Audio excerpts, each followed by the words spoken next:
Hi అండి, welcome back to my channel. ఇవాళ అయితే కొబ్బరి పాలతో పుడ్డింగ్ అనమాట, అంటే జున్ను.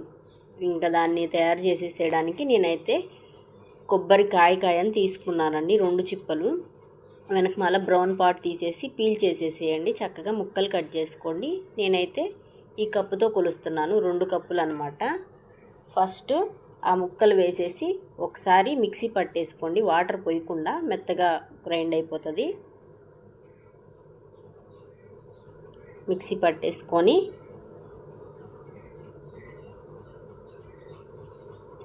సేమ్ నేను ఇందాల కప్ తీసుకున్నాను కదా కొబ్బరి ముక్కలు, ఆ కప్పుతోనే 1 కప్ వాటరు పోసేసి మళ్ళీ గ్రైండ్ చేసేసేయండి. ఇదే కప్ క్వాంటిటీతో వాటర్ పోయండి, 2 కప్స్ వరకు వాటర్ పడతాయి. సో నేనైతే వాటర్ పోసేసి గ్రైండ్ చేసేసాను. చూసారా, పాలు అయితే వచ్చేసినాయి. నేనైతే మీరు స్ట్రైనర్ ఉన్నా వడగట్టేసుకోండి. నేనైతే మంచి క్లాత్ తీసుకొని ఇంకా దానిలో అయితే వడగట్టేసి పాలు తీసేసాను. మళ్ళీ దాన్ని ఇంకొకసారి మళ్ళీ మిక్సీలో వేసి మళ్ళీ ఇంకొక కప్ వాటర్ పోసి మళ్ళీ గ్రైండ్ చేశాను అనమాట.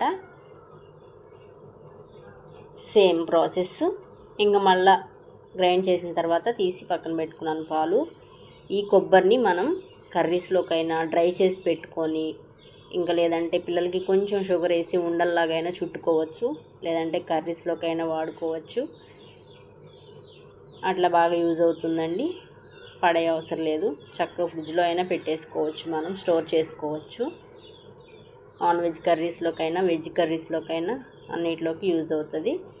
సో నిందాలు తీసుకున్న పాలల్లో కొంచెం పాలు విడిగా తీసుకొని, కొబ్బరి పాలు, దానిలో నేను 3/4 కప్పు వరకు కార్న్ఫ్లోర్ తీసుకున్నానండి.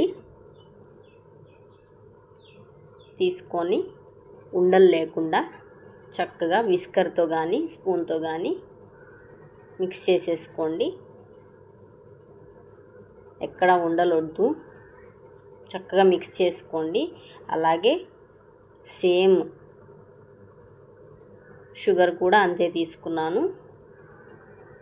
కార్న్ఫ్లోర్ అయితే ఎంత తీసుకున్నానో అంత తీసుకున్నాను. మీ ఇష్టం అండి, స్వీట్ ఎక్కువ తినే వాళ్ళైతే షుగర్ ఎక్కువ తీసుకోవచ్చు. దాని ప్లేస్లో బెల్లం పౌడర్ కూడా వాడుకోవచ్చు. హెల్తీగా కావాలంటే కార్న్ఫ్లోర్ ప్లేస్లో అగర్ పౌడర్ కూడా వాడుకోవచ్చు అండి. ఇంకా ఇలాచీ ఫ్లేవర్ కూడా వేసుకోవచ్చు. లేదు నచ్చకపోతే ఇలాచీ ఫ్లేవర్, కొబ్బరి ఫ్లేవరే కావాలనుకుంటే ఓన్లీ కొబ్బరి పాలతోనే చేసుకోవచ్చు అండి, చాలా బాగుంటుంది. నేనైతే యాలకుల ఫ్లేవర్ ఏమీ వేయలేదు, ఎందుకంటే నాకు కొబ్బరి ఫ్లేవర్ బాగుంటుందని చెప్పి నేను యాలకులు దానిలో కలపలేదు. సో ఇవన్నీ కలుపుకున్న దాన్ని నేను ఇంకా మొత్తం పాలలో మిక్స్ చేశాను. మొత్తం పాలలో మిక్స్ ఒక్కసారిగా చేస్తే కలవదు. సో అందుకని చెప్పి నేను కొంచెం విడిగా తీసుకొని కలిపేసేసి స్టవ్ ఆన్ చేసి స్టవ్ మీద పెట్టేశాను. మీడియం టు లో ఫ్లేమ్లోనే ఫస్ట్ ఉడికించండి. లో ఫ్లేమ్లో కాదు, హై ఫ్లేమ్లో కానీ మీడియం ఫ్లేమ్లో కానీ ఫస్ట్ ఒక 5 మినిట్స్ ఉడికించండి. విస్కర్తో మిక్స్ చేస్తూనే ఉండండి, అట్లా వదిలేస్తే ఉండలు కడతాయి అన్నమాట. సో అది దగ్గర పడే కొద్దికి ఇంకా ఫాస్ట్గా తిప్పాలన్నమాట, అప్పుడు చాలా బాగా వస్తుంది. మరీ లూజ్ అవ్వద్దు, మరీ టైట్ అవ్వద్దు. టెక్స్చర్ అనేది నేను చూపించిన విధంగా రావాలి, చూడండి. అలా అయితేనే చక్కగా చాలా స్మూత్గా జెల్లీ లాగా వస్తుంది అన్నమాట. టేస్ట్ అయితే చాలా బాగుంటుందండి, ఒక్కసారి ట్రై చేయండి. పిల్లలు కూడా చేసేస్తారండి చిటికలో. చూసారా, ఈ టెక్స్చర్ అయితే రావాలి, ఇలా అయితే రావాలి. సో ఇదంతా నేనైతే ఒక గాజు బౌల్లో తీసేసుకున్నాను. ఆయిల్ కానీ గీ కానీ ఏం వేయవసరం లేదు, అప్లై చేయవసరం లేదు. చక్కగా పోసేసి బయటైనా పర్లేదు, ఫ్రిడ్జ్లో అయినా సరే ఒక 1 అవర్ పాటు వదిలేసేయండి.